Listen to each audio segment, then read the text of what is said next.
What if I told you that the most powerful force in the global economy isn't gold, oil, or even technology? It's something far stranger, something invisible, something created with zero effort, yet capable of reshaping nations, collapsing empires, and quietly draining the wealth of billions. And here's the twist most people still don't understand. Money printing didn't just become a strategy for governments. It became the world's most profitable illusion. An illusion so successful, so deeply woven into our daily lives, that even when it breaks in plain sight, almost nobody notices. Today, we're going to peel back that illusion, layer by layer, and uncover how a financial trick became the backbone of modern civilization, who benefits from it, and why the system is now reaching a point it was never designed to survive. Stay with me. Because once you see how the illusion works, you'll never look at money the same way again. Before we dive into the origins, you need to understand one uncomfortable truth. Money has never been what governments claimed it is. On the surface, it's simple. Value stored on paper or a screen. But beneath that surface lies centuries of political maneuvering, hidden financial incentives, and a slow shift from money that represented wealth to money that pretends to represent wealth. To understand how money printing became so profitable, we have to travel back to a time when money was tied to something real. Gold, silver, grain, livestock. It didn't matter what the object was as long as you couldn't create it out of thin air. This natural limitation protected ordinary people. You couldn't simply wake up, print more gold, and make yourself rich. Wealth had to be earned, mined, traded, or produced. But rulers had a problem. Armies needed food, wars needed funding, palaces needed building. And whenever kingdoms ran out of money, rulers faced a choice: raise taxes and anger the population, or find a shortcut. They found one. They started shaving coins, diluting metals, and reminting currency with less silver and more cheap alloys. The new coins looked the same, but they weren't the same. This was the first version of money printing. Slow, crude, physical, but devastatingly effective. People didn't notice immediately. Inflation crept in quietly. Prices rose. Merchants complained. Economies collapsed. And this pattern repeated across the Roman Empire, the Byzantine Empire, China, medieval Europe, everywhere. Every time rulers discovered the shortcut, the same cycle unfolded. Easy money, inflation, crisis, collapse. But nobody learned. By the 17th century, the game changed. Merchants and early bankers realized something important. You don't need to print money yourself if you can convince the government to let you manage the printing. This idea became the foundation of the world's first central banks. The Bank of England in 1694 wasn't created by the government. It was created by private lenders who loaned money to the crown in exchange for the exclusive privilege of issuing currency. It was genius. The government got money it didn't have. The bankers got legal authority to create money backed by debt. And the public got paper they were told to trust. From that moment, money printing shifted from physical coins to IOUs that circulated as currency. It was the birth of fractional reserve banking, a system where banks printed more money in receipts than gold they held in vaults. And because almost nobody tried to withdraw all their gold at once, the illusion worked, until it didn't.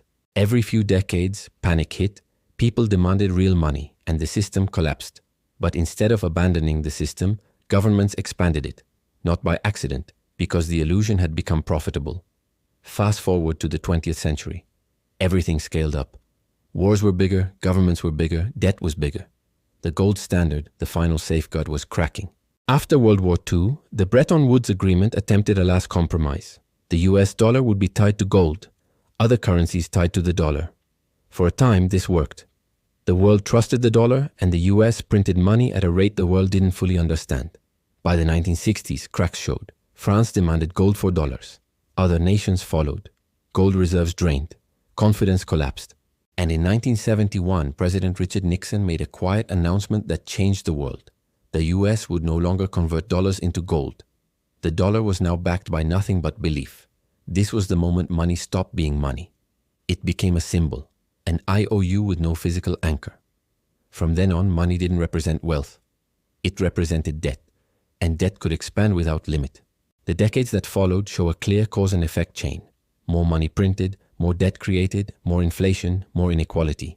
The 1970s saw stagflation. The 1980s saw debt explosions. The 1990s saw deregulation. The 2000s saw massive asset bubbles. And the 2008 financial crisis exposed the system's core weakness. When money printing stops, the economy collapses. so governments decided never to stop again. From 2008 to 2022, the Federal Reserve printed more money than in the entire previous century. Japan printed, Europe printed, China printed, developing nations printed. The illusion became global. Asset prices soared, wages stagnated, housing became unaffordable, inequality exploded, and the system didn't fix itself. It was merely patched, repainted, and inflated again. Every proposed fix ran into the same wall. The modern economy collapses without printed money. Raise interest rates, governments can't pay their own debt. Reduce the money supply. Markets crash instantly. Link money to something real again. The economic shock would be unprecedented. We built a global system where governments depend on printed money. Corporations depend on cheap credit, banks depend on fractional reserves, and consumers depend on loans just to live. Turning it off is impossible. The illusion is the foundation. And the data proves it. 40% of all US dollars in existence were printed within 2 years. Global debt has surpassed $315 trillion, 3 times world GDP. Real wages have barely moved in 40 years despite massive money creation. Asset prices, not productivity, now determine wealth. And every major financial crisis for the last 4 decades has been met with more printing. This is the same cycle ancient empires went through. Easy money, inflation, asset bubbles, debt crisis, currency decline, reset. The only difference is that today's system is global, so the consequences will be global. So what do we take from all of this?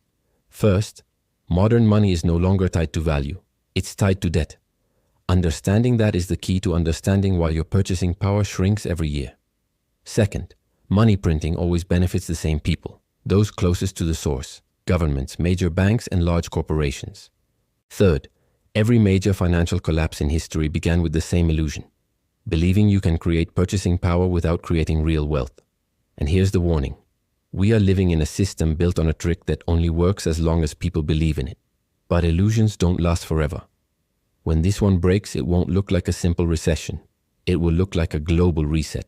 If this breakdown opened your eyes, make sure to subscribe for more deep dives into the hidden mechanics of money, global debt, and the financial systems shaping our world. Turn on notifications so you don't miss the next chapter, because the story of money is only getting stranger from here.